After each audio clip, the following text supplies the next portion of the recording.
साथियों, welcome back. आप सभी लोगों का बहुत बहुत स्वागत है मेरे यूट्यूब चैनल पर। आज फिर हम लोग इस ऑनलाइन क्लास के माध्यम से देखेंगे एक महत्वपूर्ण विषय के बारे में। और ये विषय एग्जाम के साथ साथ हमारे जीवन से जुड़ा हुआ एक महत्वपूर्ण विषय, और इसको अपने जीवन से जोड़कर देखने का प्रयास करें ताकि हम जो पढ़ते हैं वो हमारे जीवन में सार्थक हो सके और जीवन जीने में मददगार हो सके। तो चलिए शुरू करते हैं एक महत्वपूर्ण टॉपिक। और आज हम लेकर आए आपके लिए समान विज्ञान के अंतर्गत जो डाइजेस्टिव सिस्टम है उसका एक महत्वपूर्ण ऑर्गन से संबंधित स्टडी को, अध्ययन को। और आज बात करेंगे पैनक्रियाज या अग्नाशय की। तो इसके पहले पाचन तंत्र से संबंधित बहुत सारे स्ट्रक्चर को पढ़ा है हमने। स्टोमिक पढ़ा, लीवर पढ़ा, छोटी आंत, बड़ी आंत, सब पढ़ा हम, माउथ पढ़ा, ये सब पढ़ चुके। और जब पढ़ रहे थे डाइजेस्टिव सिस्टम के बारे में तो मैंने कहा था कि पाचन अंगों के अलावा पाचन संबंधित कार्यों में दो महत्वपूर्ण ग्रंथि भी काम करती है, जिसका महत्वपूर्ण योगदान है हमारे डाइजेशन में, हमारे जीवन के संचालन में, मेटाबॉलिज्म के रेगुलेशन में बहुत बड़ी भूमिका है। इसमें एक हम पूरा डिस्क्राइब कर चुके हैं आपके लिए यकृत के बारे में, यकृत का स्ट्रक्चर, फंक्शन, और साथ ही यकृत से संबंधित बीमारियों को हमने देखा पिछले क्लास में। तो चलिए उसी तर्ज पर आज हम लोग बात करेंगे मुख्य रूप से पैनक्रियाज या अग्नाशय। तो क्या है ये, किस रूप में हमारे लिए महत्वपूर्ण है, पाचन संबंधित इसका क्या कार्य है। और हमने अभी कहा कि ये पाचन ही नहीं हमारे जीवन को संचालित करता है। अगर ये ठीक रहेगा तो जीवन सही से हम जी पाएंगे। अगर ये गड़बड़ा गया तो जीवन में बहुत ज्यादा हलचल पैदा हो जाता और ये हमारे जीवन को अस्त व्यस्त कर देता। तो चलिए देखते हैं किस रूप में हमारे जीवन के लिए महत्वपूर्ण है, हमारे लाइफ के लिए महत्वपूर्ण है। तो पहले तो ये समझना है कि जो है ये पैनक्रियाज है, हिंदी में अग्नाशय कहते हैं। और अग्नाशय जो है सिंपल समझना है कि यह एक शरीर का महत्वपूर्ण ग्लैंड है। ये ध्यान रखना है, ग्लैंड मतलब ग्रंथि। और बहुत सारे ग्रंथि की चर्चा मैं पहले भी कर चुका हूं। और इन सभी ग्रंथियों में ये एक अलग और महत्वपूर्ण प्रकार है ग्लैंड्स का। और ग्लैंड के बारे में पढ़ते आ रहे हैं, सुनते आ रहे हैं कि ग्रंथि का एक सबसे महत्वपूर्ण काम जो होता है वो होता है किसी न किसी लिक्विड का निर्माण करना। और वो लिक्विड हमारे मेटाबॉलिज्म को नियंत्रित करती है, रेगुलेट करती है। और इसलिए ये भी एक ग्लैंड का प्रकार है, तो ये भी कुछ न कुछ लिक्विड बनाएगी। और वो कैसे बनाएगी, क्या बनाएगी और किस रूप में वो हमारे जीवन को प्रभावित करेगा, ऐसा हम लोग देखेंगे एक एक करके। तो पहला तो ध्यान रखना है ये ग्लैंड है। और ये ग्लैंड जो है ध्यान देना है, बहुत इंपॉर्टेंट पॉइंट हम लिखने जा रहे हैं। ये ग्लैंड जिसका मास या वजन, द्रव्यमान कह सकते हैं, तो द्रव्यमान या वजन कहें तो वजन जो है 60 से 90 ग्राम होता है, ध्यान रखना। तो 60 से 90 ग्राम इसका वजन है। लीवर का वजन कितना, लीवर का वजन कितना, जल्दी रिप्लाई कीजिए फास्ट। तो लीवर का वजन 1.5 किलोग्राम। और ये कितना है, 60 से 90 ग्राम, तो उससे बहुत कम है। मतलब वो 1/15 टाइम है लगभग, मतलब उससे बहुत छोटा लीवर की तुलना। और लीवर में पढ़ा था मैं कि liver is the largest gland of the body, शरीर की सबसे बड़ी ग्रंथि। लेकिन अगर पैनक्रियाज को देखें तो ये बहुत छोटा है लीवर की तुलना में, लेकिन यह सेकेंड लार्जेस्ट ग्लैंड है। ये ध्यान रखना है, सेकेंड लार्जेस्ट ग्लैंड कहने का मतलब दूसरी सबसे बड़ी ग्रंथि, ये ध्यान रखना। तो पहली बड़ी ग्रंथि कौन, तो लीवर। और लीवर के बाद इसी का नंबर है पैनक्रियाज का। लेकिन जबकि लीवर की तुलना बहुत छोटा है, वो 1.5 किलो है और ये 100 ग्राम भी नहीं है। नॉर्मली 60 से 90 ग्राम के बीच होता है लोगों में, स्वस्थ लोगों में। तो ये ध्यान रखना। इसके अलावा ध्यान रखना है कि ये जो लीवर की बात करते थे तो लीवर में हमने पढ़ा था कि लीवर का अपना एक स्ट्रक्चर है, उसकी बनावट है, उसका कलर है, उसका वजन है, उसी रूप में इसका भी कुछ इंपॉर्टेंट फीचर है जो हम यहां देख रहे हैं। अब यहां ध्यान रखना है कि अगर इस लीवर को स्टडी करेंगे तो स्टडी करने के लिए आपको कुछ काम करना पड़ेगा, और जब स्टडी करने के लिए जाएंगे तो पहला पार्ट जो दिखाई देगा इसका रंग दिखे। लीवर का रंग कैसा होता है? यकृत का रंग रेडिश ब्राउन होता है, लाल भूरे रंग का, जिसको हम लोग कलेजी कहते हैं। ये क्या है? अग्नाशय, और अग्नाशय का कलर थोड़ा सा अलग है, और ये जो होता है पिंकिश येलो होता है, ये ध्यान रखना, मतलब गुलाबी पीले कलर का। तो हल्का गुलाबीपन होगा और पीलापन लिए होगा, और यही इसका कलर को ध्यान रखना। अब आगे चलें तो ध्यान देना है कि ये एक स्ट्रक्चर है जिसका शेप कैसा है, तो ध्यान देना है शेप को।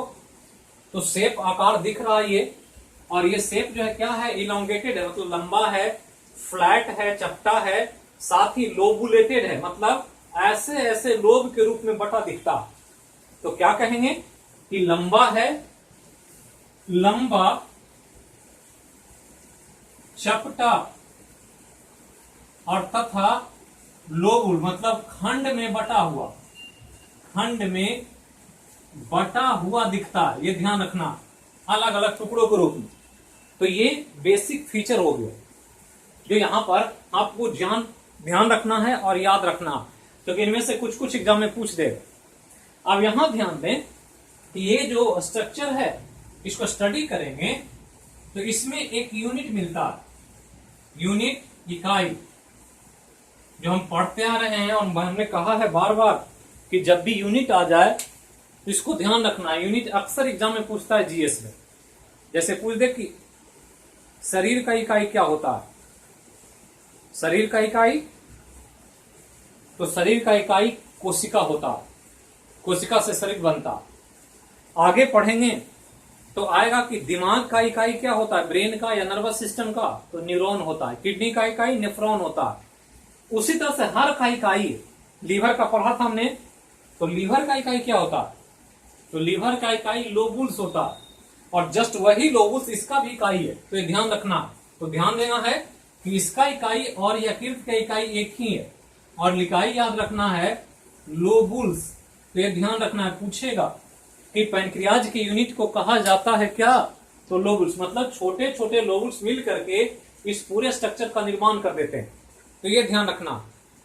अब आगे चलें तो इसका थोड़ा सा पोजीशन जानना है कि कहां पर होता है ये, और बॉडी में इसका लोकेशन कहां पर है।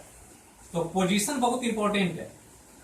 तो पोजीशन क्या है, तो पोजीशन जो होता है इसका बनावट, ये सिचुएटेड है एब्डोमिनल कैविटी में। एब्डोमिनल कैविटी मतलब जहां जहां स्टोमिक है, किडनी है, लीवर है, या वहीं पर। तो ये ध्यान रखना है कि ये होता है उदर गुहा में। उदर गुहा एब्डोमिनल कैविटी कहते हैं। उदर मतलब पेट, गुहा मतलब गुफा, जहां पेट का जगह है वहीं पर उदर गुहा में है। और साथ ही डियोडेनम, ये हम बता चुके हैं आपको कहां होता है डियोडेनम।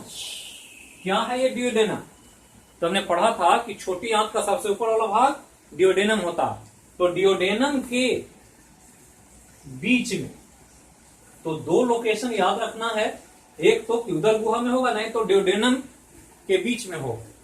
तो यही इसका एक फीचर है, जितना आपको ध्यान रखना पहले ऑब्जेक्टिव के तौर पर, जो कॉन्सेप्ट है, जो इसके आधार पर आपको कभी सवाल पूछा जाए।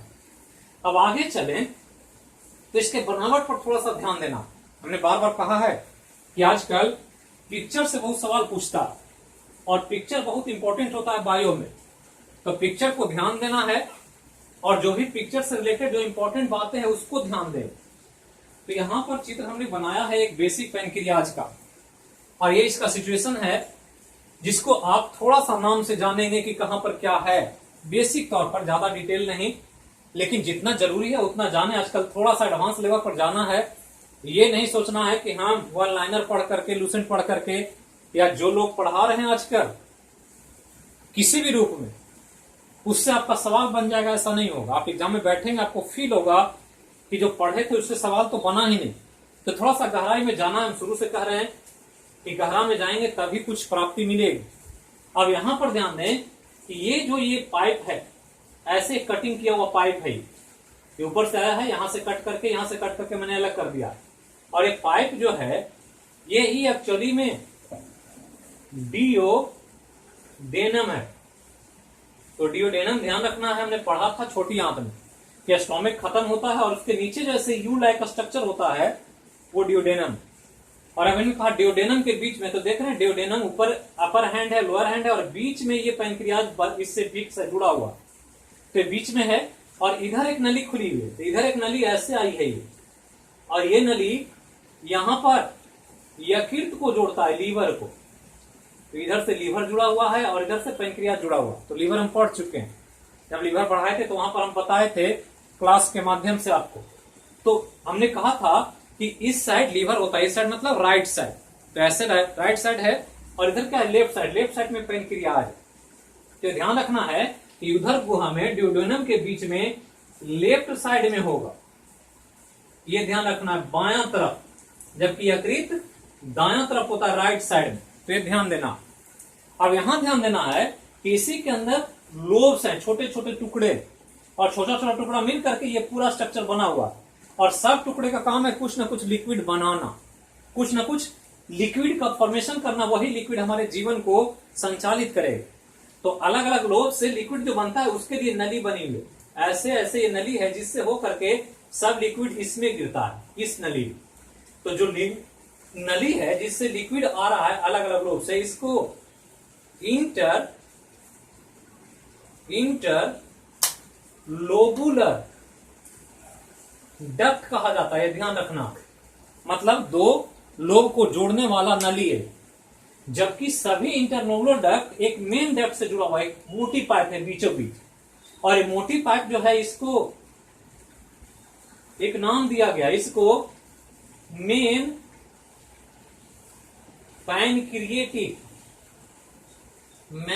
पैनक्रिएटिक डक्ट कहा जाता है। तो मेन मतलब मुख है सबसे, पैनक्रियाज से बड़ा है पैनक्रिएटिक, और डक्ट मतलब नली। तो समझना क्या है कि ये पैनक्रियाज की मुख नली है, एकदम मोटा वाला बीचों बीच, इसी में सब नली आकर जुड़ा हुआ, जिससे लिक्विड को ऐसे रिसना है पाइप के माध्यम से और यहां पहुंचना। तो ये ध्यान देना। अब यहां ध्यान दें कि मेन पैनक्रिएटिक डक्ट जो है इसका नाम एक अलग है वैज्ञानिक के नाम पर, ये याद रखना। और इसको डक्ट ऑफ विल्सन कहा जाता है, ये वैज्ञानिक का नाम है, और ये आपको याद रखना होगा एग्जाम के लिए। तो डक्ट ऑफ विल्सन किसका नाम है, तो मुख नली का।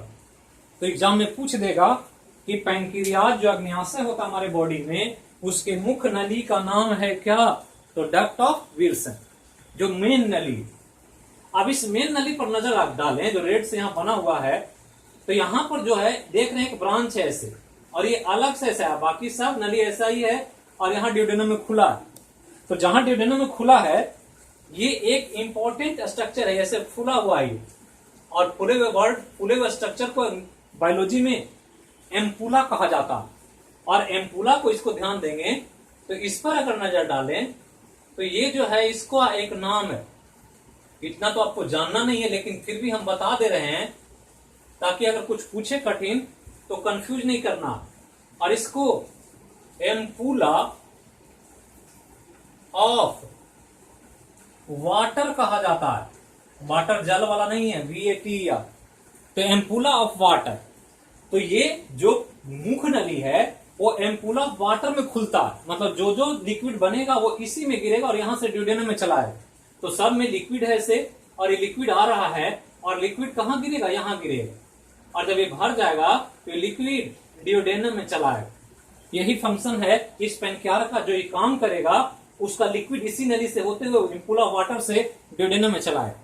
लेकिन यहां देख रहे हैं कि इस मुख नली से एक शाखा टूटी हुई है, एक ब्रांच ऐसा आया और ये अलग से जुड़ा हुआ, और इसको कहते हैं एसेसरी पैनक्रिएटिक, मतलब ये जो है सहायक नली, मतलब मुख नली तो है, मुख नली के अलावा एक असिस्टेंट नली है, सहायता करती है पैनक्रियाज की, और सहायता जो करती है इसको एक नाम दिया गया है जिसे डक्ट ऑफ सैंटोरिन्स, डक्ट ऑफ सैंटोरिन्स कहा जाता।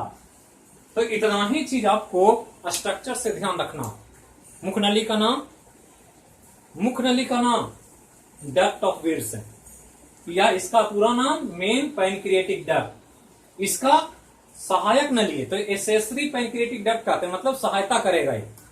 और ये सहायता करने वाली का नाम अलग वैज्ञानिक के नाम पर है, जिसको डक्ट ऑफ सैंटोरिन्स कहते हैं। यहां जो है मुख नली पर एक खुला हुआ स्ट्रक्चर, उसका नाम एम्पुला ऑफ वाटर, अलग अलग लोबुल से इंटरलोबुलर डक्ट है, और जहां खुल रहा है वो डियोडेनम। तो इतना ही चीज आपको स्ट्रक्चर से ध्यान रखना है पैनक्रियाज में।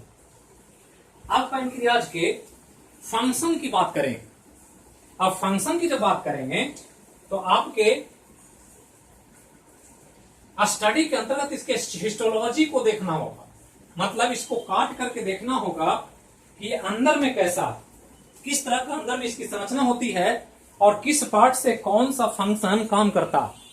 तो जब इसको कटिंग करेंगे, डिसेक्शन करेंगे मेडिकल साइंस में, तो कटिंग करके जब माइक्रोस्कोप में देखेंगे तो ये दो भाग में बटा दिखेगा, और वो दो भाग बटा होगा, ये लोबुल्स होगा।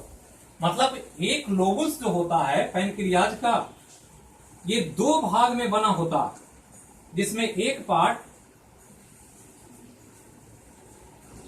इंडोक्राइन होता है और दूसरा पार्ट एक्सोक्राइन होता है। ये ध्यान रखना, मतलब ये लोबुल्स से बना हुआ, चूंकि हमने कहा लोबुल्स यूनिट है, और प्रत्येक लोबुल्स में दो सेक्शन है, इंडोक्राइन और एक्सोक्राइन। इंडोक्राइन को हिंदी में अंतः स्रावी कहते हैं, ये ध्यान रखना, जबकि एक्सोक्राइन को बाह्य स्रावी कहा जाता है। ये बहुत इंपॉर्टेंट पार्ट है, ये ध्यान रखना एग्जाम के लिए। जो हम बता रहे हैं आपको, ये एक इंपॉर्टेंट स्ट्रक्चर है, इससे आपको अक्सर सवाल एग्जाम में पूछा जाएगा। तो एक हो गया इंडोक्राइन और एक हो गया एक्सोक्राइन, और ये दोनों मिल करके एक लोबुल्स का निर्माण करता, मतलब प्रत्येक लोबुल्स में एक्सोक्राइन और इंडोक्राइन पार्ट होता। अब एक्सोक्राइन इंडोक्राइन पार्ट को ध्यान दें तो आपको हमने कहा कि थोड़ा सा हिस्टोलॉजी पर जाना पड़ेगा, और हिस्टोलॉजी पर जाएंगे तो हिस्टोलॉजी जो इसका दिखेगा वो ऐसे दिखेगा।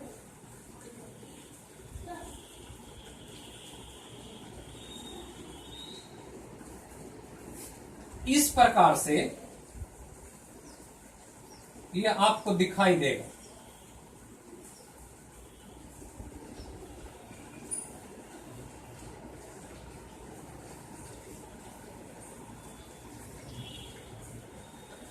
ये एक लोबुल्स का स्ट्रक्चर बना रहे हैं। एक लोबुल्स को देखा जाए पैनक्रियाज का, तो इस प्रकार से सर्कुलर रिंग के स्ट्रक्चर में एक अलग सेक्शन दिखता, और जो दिखता है इसमें ये सब अलग अलग कोशिका, और यही कोशिकाएं कुछ इंपॉर्टेंट स्ट्रक्चर का निर्माण करे। जो हमने कहा लिक्विड बनाएगी, वो यही कोशिकाएं बनाएगी, और बना करके ये जो ल्यूमेन है, बीच में पाइप है, और पाइप का जो जगह है इसी में अपने लिक्विड को ये क्या करेगी, गिराएगी, यहां बनेगा और यहां ये रिलीज करेगी सब में। तो सब में ये लिक्विड यहां बीच में पाइप में आ जाएगा, और सब पाइप एक दूसरे से कनेक्टेड होगा। इसका पाइप, इसका पाइप, इसका पाइप कनेक्ट होके एक मेन पाइप में जाएगा, जिसको हमने कहा ये मेन पेनिक्लेटिव। सब पाइप से ऐसे अलग अलग है, और सब पाइप डक्ट ऑफ विल्सन या मेन पेनिक्लेटिव डक्ट से जुड़ा हुआ। तो एक सेक्शन ये हो गया लोबुल्स में, और दूसरा सेक्शन जो है इस स्ट्रक्चर के बीचों बीच अलग तरह का कुछ स्ट्रक्चर दिखता है ऐसे। तो ये ध्यान रखना है कि ये बीचों बीच अवस्थित है। अब इस रूप में इसको ध्यान देना। अब ये जो है स्ट्रक्चर जो दिख रहा है आपको, हमने जो बनाया समझने के लिए, तो एक लोबुल्स का एक स्ट्रक्चर जिसमें ये इस तरह के राउंड स्ट्रक्चर वाले रिंग नुमा या गोल स्ट्रक्चर में दिख रहा है, और इनके बीच छोटा छोटा कोशिका दिख रहा है। अब ये अलग लिक्विड बनाएगा, और ये जो गोल गोल है अलग लिक्विड बनाएगा, और सब लिक्विड इन सब के बाहर जो निकलेगा वो पाइप के माध्यम से, मतलब इसका पाइप ऐसे, इसका पाइप ऐसे और इसका पाइप ऐसे अगर आ रहा है तो फाइनली ये सभी पाइप ऐसे जुड़ेगा और जुड़ करके ये एक पाइप हो जाएगा ऐसे। अब इसके द्वारा सब अपना अपना लिक्विड को क्या करेगा, इसमें गिराएगा और सब इस जरूरत पड़ने पर जो लिक्विड आना ये सब बाहर आ जाएगा। तो इसी प्रकार से एक पैनक्रियाज का इंटरनल स्ट्रक्चर होता। अब यहां ध्यान देना है कि जो स्ट्रक्चर हमने बनाया इसको जब स्टडी करेंगे तो पता चलेगा कि ये जो गोल वाला है ये इसका एक्सोक्राइन पार्ट है। एक्सोक्राइन मतलब बाह्य स्राव, और जो बीचों बीच ये छोटा छोटा रेड रेड दिख रहा है ये वाला जो है ये इसका इंडोक्राइन पार्ट है। तो हमने कहा था कि दो पार्ट में बटा हुआ है, एक्सोक्राइन और इंडोक्राइन। अब यहां यही स्ट्रक्चर हमने यहां समझाने के लिए आपको बनाया कि ये जो राउंड स्ट्रक्चर में है वो एक्सोक्राइन है और बीच में जो छोटा छोटा सेल है वो इंडोक्राइन, और ये दोनों मिल करके ये पूरे पैनक्रियाज का निर्माण कर देती है। और इसलिए यहां पर इस स्ट्रक्चर में या इस ऑर्गन में स्टडी करने पर पता चलता है कि ये पूरे शरीर का एक यूनिक स्ट्रक्चर है जिसके द्वारा दो तरह के काम होते हैं। एक काम जो एक्सोक्राइन ग्लैंड करता है और दूसरा काम जो इंडोक्राइन ग्लैंड करता है। क्योंकि हमारे शरीर में अलग अलग तरह की ग्रंथियां, कुछ एक्सोक्राइन है कुछ इंडोक्राइन, और इस रूप में एक्सो और इंडो का एक सम्मिलित रूप यहां दिखाई पड़ता है पैनक्रियाज में। तो इतना आप पहले ध्यान रखें।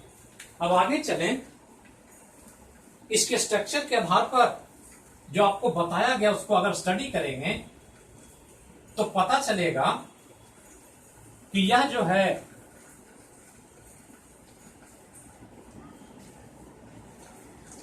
एक ऐसा ग्लैंड है जिसमें एक्सोक्राइन और इंडोक्राइन दोनों ग्रंथि, दोनों तरह का काम होता है, यहां एक्सोक्राइन का भी और इंडोक्राइन का भी।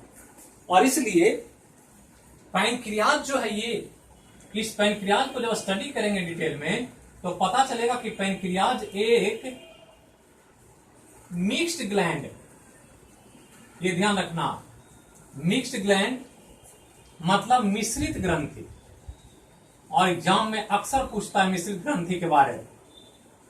तो नॉर्मली हमने कहा कि ग्लैंड अलग अलग रूप में काम करता है, कोई एक्सोक्राइन और कोई इंडोक्राइन, लेकिन ये ऐसा ग्लैंड है जिसका कुछ सेक्शन इंडोक्राइन की तरह काम कर रहा है बीच वाला, और बाहर वाला जो ऐसे है ये एक्सोक्राइन का काम कर रहा है।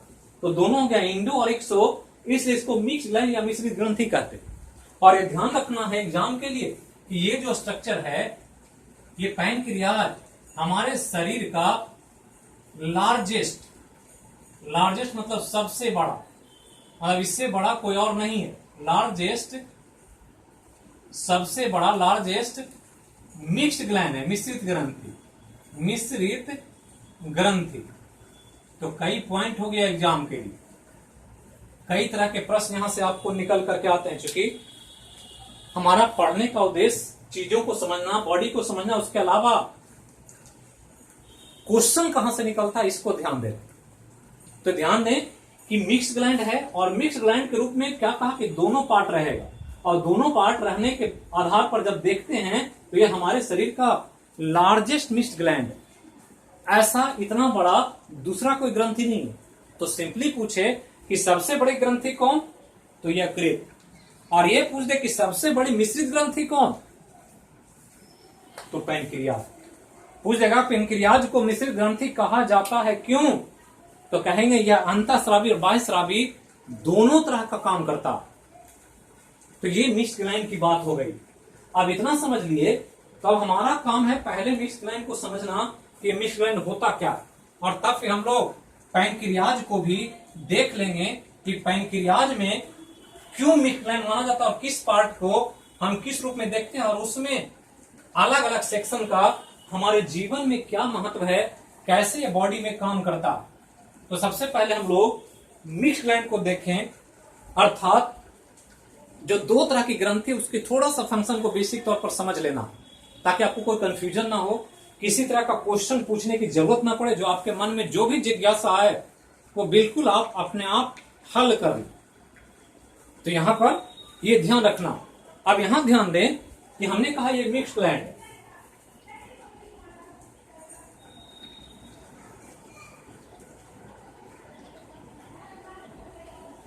और मिक्स्ड ग्लैंड कितने तरह का?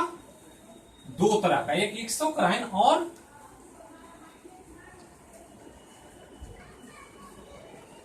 इंडोक्राइन। 2 तरह की ग्रंथि, एक ग्रंथि का नाम है एक्सोक्राइन और दूसरे ग्रंथि का नाम इंडोक्राइन। दोनों ग्लैंड है, दोनों का काम है कुछ विशेष तरह के केमिकल्स या द्रव्य या कोई इंपॉर्टेंट चीजों का निर्माण करना। अब यहां पर दोनों काम कर रहा है। क्राइन मतलब होता है रिलीज करने वाला, लिक्विड निकालने वाला। अब लिक्विड किस रूप में निकाल रहा है इसके आधार पर ग्लैंड का वर्गीकरण है, एक्सोक्राइन और इंडोक्राइन। ऐसे हम लोग इसको एक अलग चैप्टर में ही पढ़ते हैं जिसको इंडोक्राइन सिस्टम कहा जाता है। इसमें पूरी तरह से हम लोग फोकस करते हैं इंडोक्राइन ग्लैंड्स पर, तो उसके लिए अलग से एक पूरा चैप्टर ही पढ़ना है, और वो बहुत इंपॉर्टेंट चैप्टर है जो एग्जाम में अक्सर पूछा जाता है। वहां से सवाल क्वेश्चन बहुत इंडोक्राइन से पूछे। तो पहले तो समझे कि एक्सोक्राइन और इंडोक्राइन का मतलब क्या है। तो हमने कहा एक्सोक्राइन को हिंदी में बाह्यस्रावी कहा जाता है, ये बाह्यस्रावी है, और इंडो मतलब होता है अंतःस्रावी। ये ध्यान रखना है, 2 तरह का है, बाह्यस्रावी और अंतःस्रावी। तो एक जो बाहर निकलकर स्राव करे, जहां पर बन रहा है उससे बाहर आ जाए बिल्कुल, तो कहेंगे बाह्यस्रावी। और जो इंटरनली जहां बने वहीं पर रिलीज कर दे, तो दैट इज कॉल्ड इंडोक्राइन। और इसमें सबसे बड़ी भूमिका इसके निकलने की प्रक्रिया पर होती है कि जो लिक्विड बन रहा है वो निकल कैसे रहा। तो कोई भी ग्लैंड जो होता है वो एक लोबुलर स्ट्रक्चर होता है, मतलब एक बैलून जैसा, पैकेट जैसा स्ट्रक्चर हो। तो ये एक हम ग्लैंड को चित्र बना रहे हैं, एक यहां है और ये भी ग्लैंड ही है, दोनों ग्लैंड है, तो दोनों के अंदर पैकेट है, इसी के अंदर लिक्विड बन रहा है, ये काम कर रहा है। इसी के अंदर लिक्विड है जो फॉर्मेशन किया है अपने कोशिकाओं के द्वारा, इसमें भी है। और ये एक्सोक्राइन है और ये इंडोक्राइन है, तो इसका लिक्विड अलग है। तो अलग है तो इसको हम अलग कलर से दिखा रहे हैं समझने के लिए कि दोनों लिक्विड एक नहीं है, दोनों अलग लिक्विड, लेकिन है लिक्विड, दोनों ही लिक्विड है। अब ये लिक्विड को काम करना है तो बाहर आके करना है, इसको भी बाहर आके करना है। जहां पर है वहां तो काम होगा नहीं, वो लिक्विड अपने काम के जगह पर पहुंचेगा तो काम होगा। अब यहां ध्यान दें कि बाह्यस्रावी में क्या होता है कि लिक्विड जब काम करना होता है तो लिक्विड में बाहर आने के लिए एक विशेष चैनल बना हुआ है, और चैनल जो बना हुआ है वो ऐसे ट्यूब के रूप में, पाइप के रूप में। तो यहां पाइप है, ये ध्यान रखना। यहां कोई भी पाइप नहीं है, ये पूरी तरह से चारों तरफ से पैक है और इसके अंदर लिक्विड बंद है, ये ध्यान रखना। तो पहला तो ध्यान रखना है कि एक्सोक्राइन में जो ग्लैंड होता है उसमें नली होती है, पहला एक इंपॉर्टेंट डिफरेंस। दूसरा कि इंडोक्राइन में कोई नली नहीं, यहां नली की कोई जरूरत नहीं है, इसलिए इसको इंडोक्राइन कहा गया, क्योंकि बाहर आने के लिए चैनल नहीं खोजता है। यहां पर कोई रास्ता, यहां फिक्स रास्ता, यहां रास्ता नहीं है। तो जहां पर डक्ट होगा, नली होगा, मान लेंगे वो एक्सोक्राइन है। पहला ध्यान रखना, मतलब यहां जो लिक्विड निकलेगा, ये लिक्विड इस पाइप से होते हुए ऐसे आएगा और इस नली से गिरेगा ये बाहर, और गिर करके अपना काम करेगा। लेकिन यहां क्या है कि यहां पर नली तो नहीं है, लेकिन हमने पढ़ा है या पढ़ेंगे आगे कि हमारा बॉडी जो है उसमें, बॉडी में बहुत सारे ब्लड वेसल है, रक्त को ले जाने वाली नलियां, जिसको ब्लड वेसल कहते हैं। और पतला कर देंगे तो ब्लड कैपिलरी भी कहा जाता। तो अलग अलग पतली पतली नलियां जो पूरे बॉडी में फैला हुआ कि नहीं फैला हुआ? फैला हुआ। ऐसे समझें कि अगर देखें कि कहीं भी बॉडी में एक पिन चुभता है, वहां से ब्लड बाहर आने लगता है, ब्लेड लग जाए ब्लड गिरने लगेगा। क्यों गिर रहा है? क्योंकि ब्लड हर जगह पहुंच रहा है पाइप से। तो ब्लड है हर जगह पर जाने के लिए, और ब्लड को जाने के लिए वेसल। तो ये जो नली है, ये नली का नाम ब्लड वेसल, ये ध्यान रखना, नली का नाम ब्लड वेसल है, रक्त वाहिनी कहते हैं या ब्लड कैपिलरी और पतला करेंगे। अब यहां होता क्या है कि जहां ग्लैंड है वहां पर ब्लड वेसल है पूरे बॉडी में फैला हुआ। तो जहां पर इंडोक्राइन ग्लैंड होता है वो अपने आसपास के ब्लड के वेसल को हेल्प की मदद करता है, उससे हेल्प लेता और अपना जो लिक्विड है जो इसके अंदर बन रहा है वो सेल मेम्ब्रेन की मदद से इस नली में चलाता। और नली में चूंकि ब्लड दौड़ रहा है तो ब्लड इसको लेकर इस लिक्विड को भी दौड़ने लगेगा और जहां जहां ब्लड जाएगा वो उस लिक्विड को भी लेकर चला जाएगा। तो यहां देख रहे हैं कि यहां लिक्विड एक खास जगह पर गिर रहा है, यहां ब्लड में गिर रहा है। इसके लिए नली है, इसके लिए नली नहीं है। किसकी वजह से दौड़ रहा है? ब्लड वेसल से दौड़ रहा है। तो यही बेसिक डिफरेंस है एक्सोक्राइन और इंडोक्राइन। ये ध्यान रखना है कि एक्सोक्राइन क्या है, इसमें नली होती है, लिक्विड नली से बाहर आता है। यहाँ इंडोक्राइन में नली नहीं होती है और जो लिक्विड बनता है वो रक्त की वाहिनियों की मदद से बॉडी में सप्लाई होता है, जहां उसको जाना होता है वहां पहुंच जाता है। अब यहां ध्यान रखना है कि जो एक्सोक्राइन है इसके अंदर जो लिक्विड बना हुआ है ये, इस लिक्विड को एंजाइम कहते हैं। इस लिक्विड को एंजाइम कहते हैं। मतलब कि जो लिक्विड बन रहा है एक्सोक्राइन में वो कौन लिक्विड है? एंजाइम। जबकि यहां जो बन रहा है ये जो अंतःस्रावी बन रहा है ये वाला, इसको हार्मोन कहा जाता है। तो एक हो गया एंजाइम और एक किया हार्मोन। तो इतना चीज पहले ध्यान रखना, एक्सोक्राइन और इंडोक्राइन। बाकी इसको हम और डिटेल में पढ़ते हैं। जब इंडोक्राइन सिस्टम पढ़ते तो वहां पर पूरा डिटेल में चर्चा होता। नर्वस सिस्टम पढ़ेंगे तो वहां भी चर्चा होगा। लेकिन हम लोग को यहाँ पैनक्रियाज में पढ़ना है और इसलिए पैनक्रियाज को मिल्क ग्लैंड क्यों कहा गया, इसको समझाने के लिए आपको मैंने दो चीजें बताई कि इंडोक्राइन और एक्सोक्राइन का बेसिक अंतर क्या। मतलब इतना समझने के बाद अब आप कह सकते हैं कि ये जो है पैनक्रियाज हमारे बॉडी में डियोडेनम से जो जुड़ा हुआ है वो एक ऐसा ग्लैंड है जिसका कुछ भाग एक्सोक्राइन है, कुछ भाग इंडोक्राइन। अब एक्सोक्राइन जो भाग है वो एंजाइम बनाता है और इंडोक्राइन हार्मोन बनाता है। मतलब आपसे पूछा जाए कि पैनक्रियाज निर्माण करता है एंजाइम का हार्मोन का, तो दोनों का करता। कुछ एंजाइम भी बनाता और कुछ हार्मोन भी बनाता। तो इसको पहले ध्यान रखना कि क्या बना रहा है, किस रूप में फंक्शन हो रहा है, एक्सोक्राइन इंडोक्राइन का कॉन्सेप्ट क्या। तो अभी तक जो पढ़ रहे थे वो ज्यादातर एक्सोक्राइन ग्लैंड पढ़ रहे थे। जैसे माउथ में हमने पढ़ा लार निकलता है, तो लार क्या है? निकलने वाला लार एक लिक्विड है जो लार ग्रंथि से बनता है। तो लार ग्रंथि क्या? तो मुंह में नली से गिराता। और स्टॉमक में पहुंचे थे तो पढ़े थे गैस्ट्रिक ग्लैंड, इंटेस्टाइन में पहुंचे थे तो इंटेस्टिनल ग्लैंड। तो हर जगह ग्लैंड था, लेकिन वहां जो भी लिक्विड गिर रहा था वो ब्लड में नहीं गिर रहा था। ये ध्यान रखना। वो कहां गिरता था? तो जहां उसका फंक्शन, मुंह में गिरता था, अमाशय में गिरता था, छोटी आंत में गिरता था। मतलब क्या है कि ये जो काम करेगा एक्सोक्राइन ग्लैंड या एंजाइम जो काम करेगा, ये काम किसी खास अंग में करेगा। शरीर का कोई खास अंग होगा जहां पर इसका कार्य अंग पर कार्य करता है। ये ध्यान रखना। तो एंजाइम का काम है किसी खास जगह पर काम करना। जहां पर जैसा काम होगा वहां पर उस तरह का एंजाइम निकलेगा। लेकिन जब हम इंडोक्राइन में आते हैं और हार्मोन की बात करते हैं तो हार्मोन का किसी खास अंग पर प्रभाव होने के बजाय यह क्या करता है? तो यह पूरे शरीर को प्रभावित करता, पूरे शरीर पर कार्य करता। ये ध्यान रखना, ये बहुत इंपॉर्टेंट पॉइंट है। क्योंकि ये गिर रहा है कहां? ब्लड में, और ब्लड तो दौड़ेगा तो पूरे शरीर में दौड़ेगा।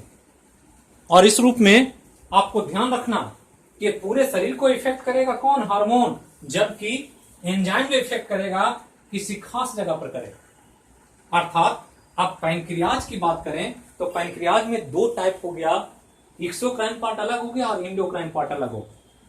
अब इसी दोनों को हम लोग को अलग अलग करके देख लेना है कि पैनक्रियाज का इंडोक्राइन पार्ट क्या है और पैनक्रियाज का एक्सोक्राइन पार्ट क्या है। तो इसको हम मिटा रहे हैं और आगे चलेंगे इसको और देखेंगे कि किस रूप में यहां पर फंक्शन हो रहा। तो चलते हैं आगे और ध्यान देते हैं कि जो पैनक्रियाज है इसको कैसे डिस्ट्रीब्यूट किया गया। तो चलिए आप पैंक्रियाज के एनाटॉमी पर अध्ययन करें। तो हमने कहा पैंक्रियाज है ये, मतलब पैंक्रियाज जो बना हुआ है इसमें दो तरह के संरचना, मतलब यह दो भाग में बटा हुआ, दो भाग में बटा होता, ये ध्यान रखना। अब दो भाग में जो पहला भाग है उसको अगर हम देखें तो पहला जो भाग है इसको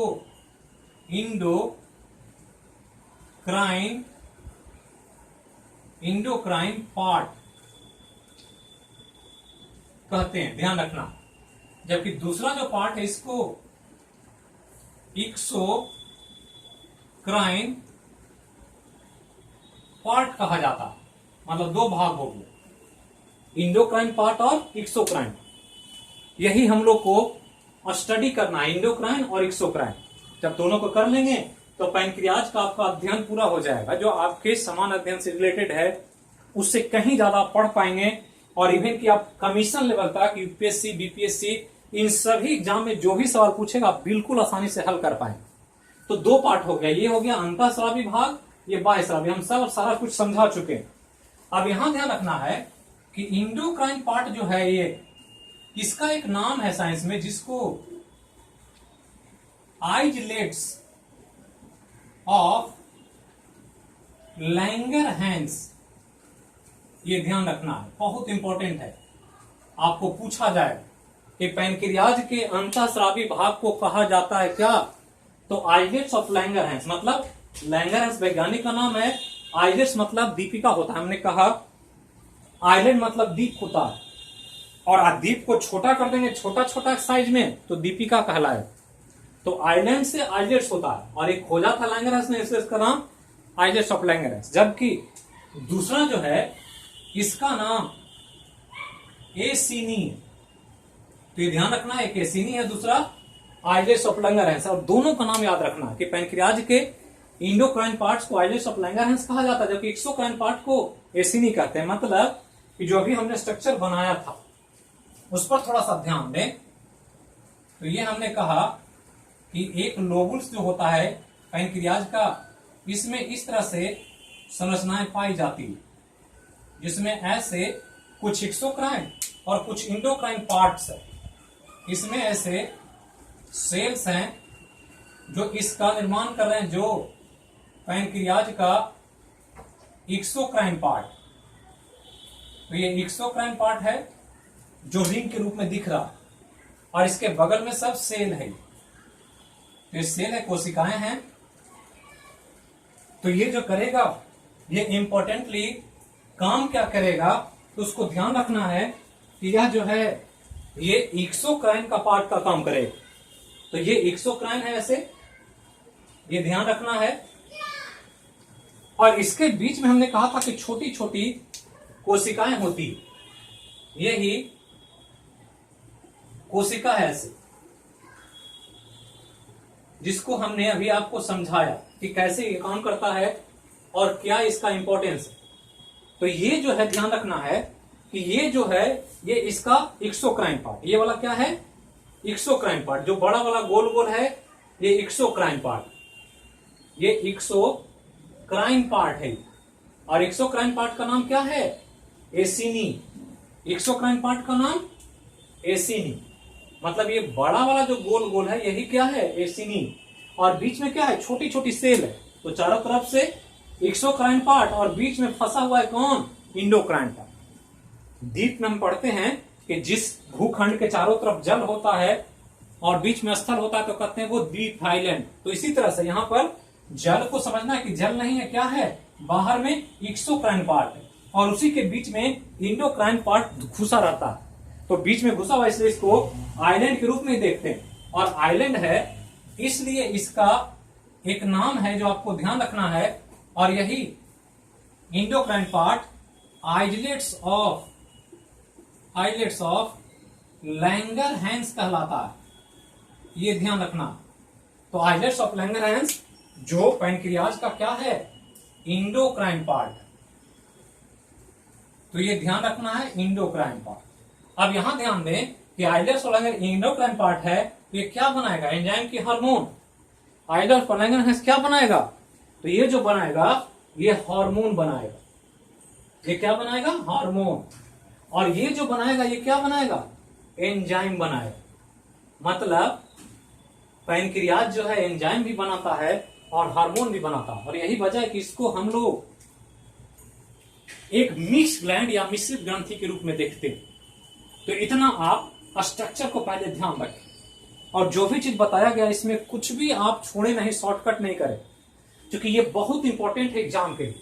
अब इसका दूसरा सेक्शन जो हम लोग पढ़ेंगे तो पूर्ण रूप से एक्सोक्राइन और इंडोक्राइन पार्ट का फंक्शन पर नजर डालेंगे कि कैसे काम करेगा और किस रूप में उसका बनावट होगा और कैसे इसका फंक्शन होगा। एक्सोक्राइन पार्ट क्या करता है, इंडोक्राइन पार्ट क्या करता है, कौन एंजाइम बनता है, कौन हार्मोन बनता है, ये सब हम लोग स्टडी करें। उसका फंक्शन क्या, जो सबसे इंपॉर्टेंट पार्ट है इसका और एग्जाम के लिए सबसे हॉट टॉपिक है।